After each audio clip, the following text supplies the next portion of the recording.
think that that's obvious. The city is out to make monies out of this building from our sweat, our blood and sweat that we have put into this building. If it wasn't for us, this building would be an abandoned lot right now and wouldn't be worth anything.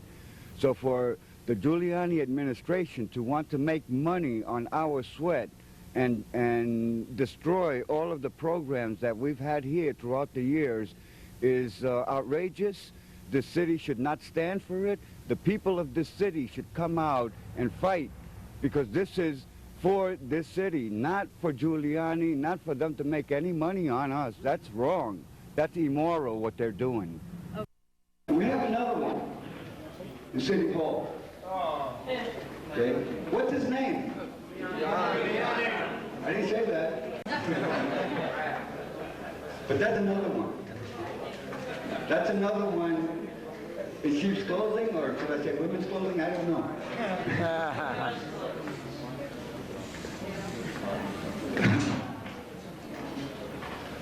These guys have been playing games with us.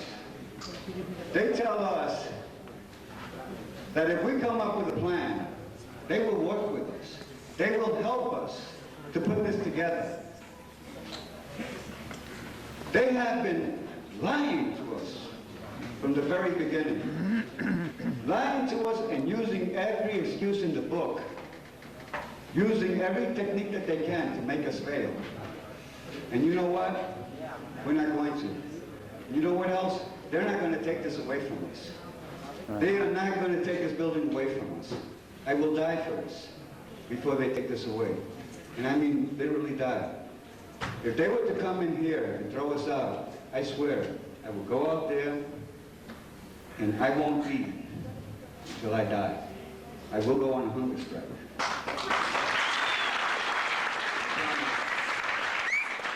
A former public school was abandoned in major need of repair and a haven for drug addicts. Well, 19 years ago, the Charas El Bojillo Cultural and Community Center moved in. They rented the building from the city, and they fixed the place up. Well, now the city wants to sell it.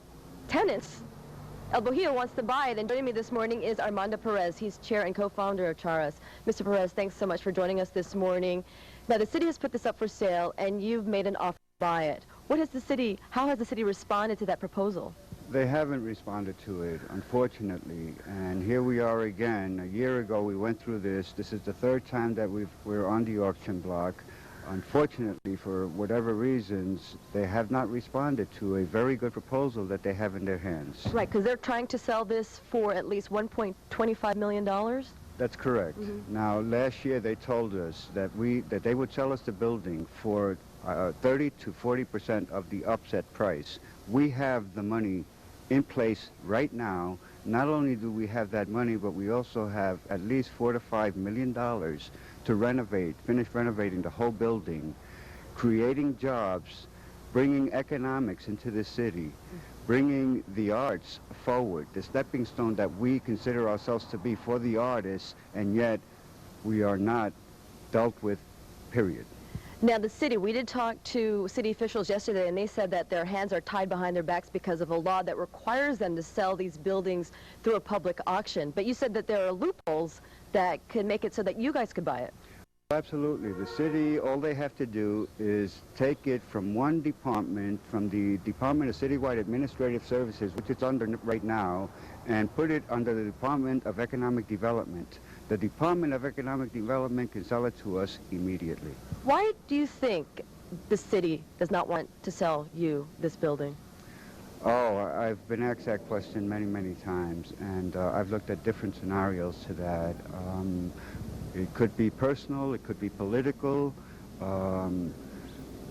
whatever it is, it doesn't make sense. Mm-hmm. Economically, if we look at this venture could be a tremendous venture, a tremendous gain to this city, to this community, and to the artists of this community. Okay, Armando Perez, thanks so much for joining us this morning. There is no affordable housing available in the Lower East Side. The affordable housing that we do have available in the Lower East Side is doubled and tripled up because the people cannot afford to pay $1,500 a month for a studio, $1,000 a month for a one-bedroom apartment. And you know what? Even those people that are paying that rent, that are living there, I feel sorry for also. Because they are living there also doubled and tripled up. Why? Because they cannot afford that neither. Our youth that are looking to stay in the Lower East Side find themselves having to move from their families because they cannot afford to live in the Lower East Side. This has to stop. We have to send a clear message to the city and to this country that this is going to stop. We need affordable housing now. Not tomorrow, not next year.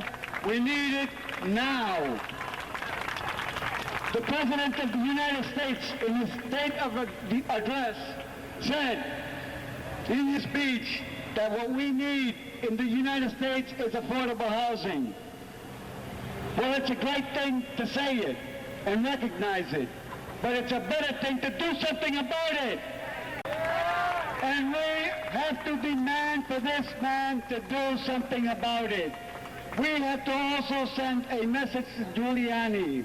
Giuliani, I ask you this. You have something against Charles El Bojillo. Do you? Say it. I have not heard you say one single word. You send your commissioners with a message. You send your deputy mayors with a message that says that we are not doing anything. But you yourself has not said nothing. I want to hear from Giuliani himself. I want him to come to Loisaida. I want him to come to Charas. I want him to come in and tell us, you guys are not doing anything here. And this is why I am going to sell this building. Because you know why? I will make him what he is, the liar that he is.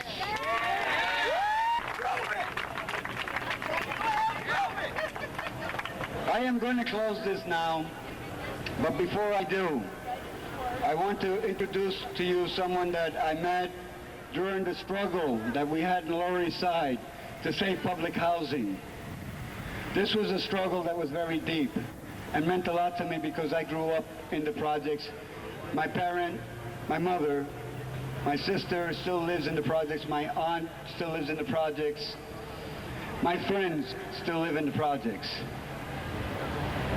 And so this hit very, very close to me. And I know that the attack that was coming was for places like the Lower East Side, where they want to displace everyone that is there now, to make Manhattan the true island that they want to make it for themselves, that island for the rich and famous. Well, we're not going to allow that. We didn't then, and we won't now, and we won't in the future. We're there to stay. Giuliani, what's that other guy's name? Mussolini. Alphonse D'Amato. These guys are not going to stop us. We are going to fight. Members of the Charles El Bojillo Community and Cultural Center brought their protest uptown. The center has been in an ongoing battle with the city over its East 9th Street location. During the summer, the city auctioned off the old school building to condominium developer Greg Singer, according to protesters. So that is why they rallied in front of Singer's East 35th Street apartment building.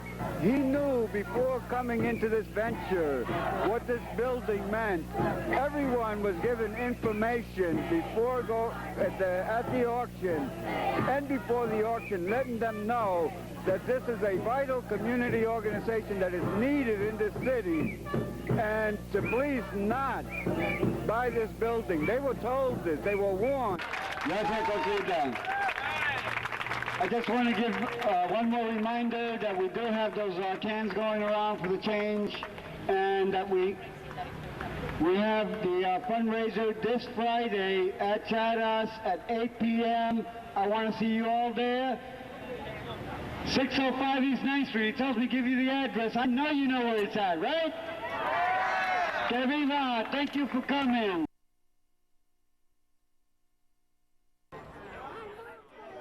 Who's your lawyer?